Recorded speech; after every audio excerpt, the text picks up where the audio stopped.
As some of you probably already know, I share just about every video that I make on Facebook, various Triumph Bonneville related groups. And it's a bit of a double-edged sword because I often get castigated by various group members because I always seem to be reviewing Motone products.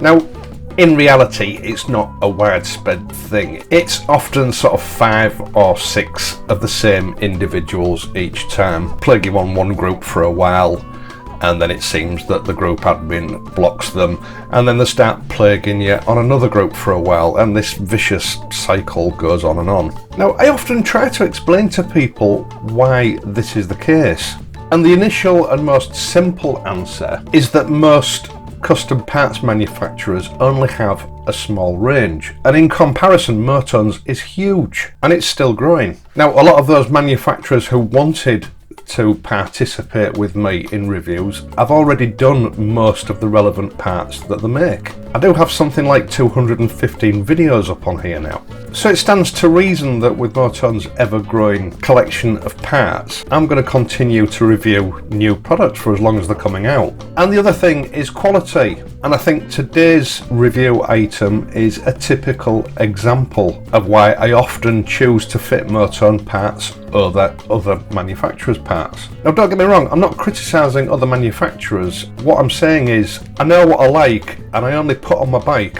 what I like. I don't see the point in reviewing something that really doesn't light my candle, that isn't up to scratch, and then taking it off my bike the next day because I don't like it. Although quite often Motone parts don't stay on my bike very long because they bring alternatives out to those parts in an effort to provide something for everyone. I think people often underestimate the amount of development that actually goes into these parts. And I have to admit that before I got involved with YouTube and reviewing items and Motone, I had no idea what was involved. Take, for example, their new pannier rails. Now, in the beginning, there was Triumph with their pannier rails. They were the only pannier rails available for the T120. Chrome-plated, mild steel, the usual high-quality item that you'd expect from Triumph, but with a huge price tag. In fact, I think there's something like £65 or £70 each, and you need 2 of them. Now, I remember Motone first talking about these about 18 months ago, and in the meantime, last year, several companies released their pannier rails. Now, to me, they all looked exactly the same. Again, mild steel, chrome plated. But those that were appearing on eBay, etc., from Chinese vendors looked exactly the same as those that were being sold by named parts suppliers. So it would appear on the face of it that these parts suppliers are just buying them in from China and putting their name to them. At around about £40, they're a good deal. A little bit utilitarian for my tastes, but if all I had was £40 to spend on a set of pannier rails, they're probably the ones that I would have gone for. Now, the common factor with these particular rails was the top connection bracket that fastens onto the head of the shock absorber. It's held in place by the shock absorber bolt. These were a tubular affair which was welded onto the actual pannier rail at 90 degrees with some sort of flange inside to hold everything rigid and hold it in place. Now, this top connection is actually the most crucial connection in the whole of this part. Fair enough, the weight of the actual panniers is usually borne by the actual seat rail of the bike, and the function of these pannier rails is simply to keep your luggage out of the back wheel and the rear shock absorber. Now, the bottom connection is mounted onto the exhaust cum rear foot peg mount, which is rubber mounted and doesn't provide any rigidity. So while your luggage is banging around on the roads day in, day out against these pannier rails, it's that top bracket that is responsible for keeping everything in check.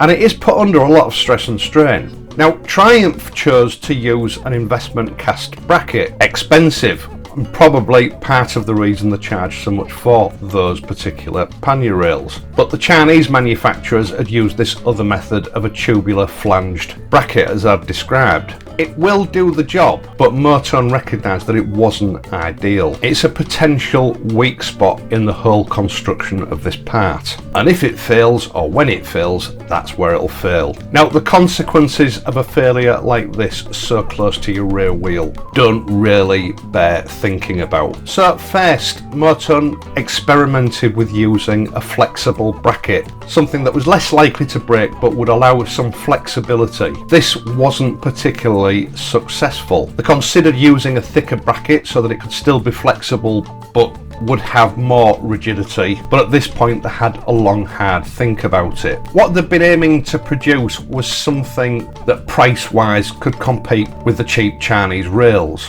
But that's not really the Motone way, so they decided to do it properly. Now, they realised that it might be a little bit more expensive than the cheap Chinese ones, but instead of using mild steel that had been chrome plated, they decided to go for 304 stainless steel instead. And they also decided to investment cast their own top brackets. But they took this a step further. They designed and cast these brackets with a spare or male part that inserted into the tubing of the actual rail. This means that before you've even welded it on, this bracket is capable of taking the entire weight of the rail. And in effect, it was virtually impossible for this bracket to fail. And just after Christmas, they presented me with what they said was the final prototype. Now, I'll let you lot know about this. As far as I was concerned, they were imminent, and then Motone had a look at it again. These rails and all the brackets concerned were already made of 304 stainless steel, in this case polished, but they didn't like the weld. It didn't look tardy enough, it didn't look Motone enough. Now, because of the way they designed that bracket to insert into the actual frame of the rail, this meant that they could actually grind and polish that weld down so that it was virtually invisible. It's a small thing, but it does provide you with a much nicer looking, much stronger pannier rail than even the Triumph ones.